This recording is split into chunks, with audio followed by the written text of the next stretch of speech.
Hi అండి, ఎలా ఉన్నారో అంతా బాగున్నారా? నేను కూడా బాగున్నానండి.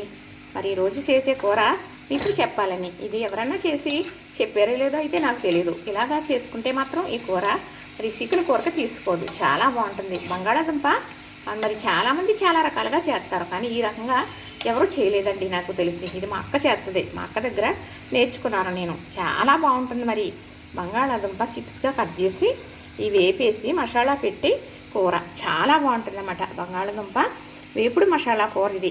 దీనికి కావాల్సిందల్లా చక్కగా ఇలాగ పొడవుగా కట్ చేసుకోవాలి. ఉల్లిపాయలు 2 ఉల్లిపాయలు, అలానే 2 పచ్చిమిరపకాయలు, అలానే 3 బంగాళాదుంపలు, అలానే ఉప్పు, కారం, పసుపు, మినప్పప్పు, శనగపప్పు, అలానే జీలకర్ర, 2 మిరపకాయలు, మరేమో కరివేపాకు. దీనికి మసాలా కదా మరి వేపుడు. దీనికి మసాలా నూరుకున్న మసాలా ముద్ద. ఇది శనగకాయల మీద నూరుకునే ముద్ద ఇలాగే ఉంటుందండి. ఇలాగే శనగకాయల మీద నూరుకున్నట్టే రావాలి అంటే నేను మిక్సీలో కూడా చేసి చూపించి పెట్టాను.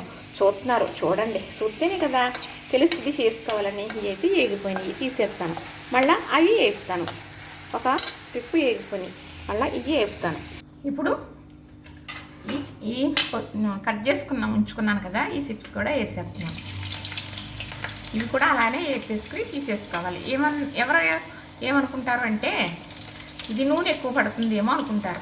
ఎందుకంటే ఇలాగా నూనెలో ఫ్రై చేస్తున్నాను కదా, అందుకని. లేదండి, నూనె ఎక్కువ పట్టదు. వేగిపోయిన తర్వాత తీసేస్తాం కదా, అప్పుడు ఇందులో నూనె ఎంత ఎక్కువ ఉన్నది అనుకోండి, తీసేసుకుని అప్పుడు కనవ ఉల్లిపాయ వేపుకునే ప్రాసెస్ చేసుకోవచ్చు అనమాట. ఇలాగా చక్కగా ఇవి కూడా అలాగే ఎర్రగా వేగిన తర్వాత మళ్ళీ మీకు నేను చూపిస్తాను.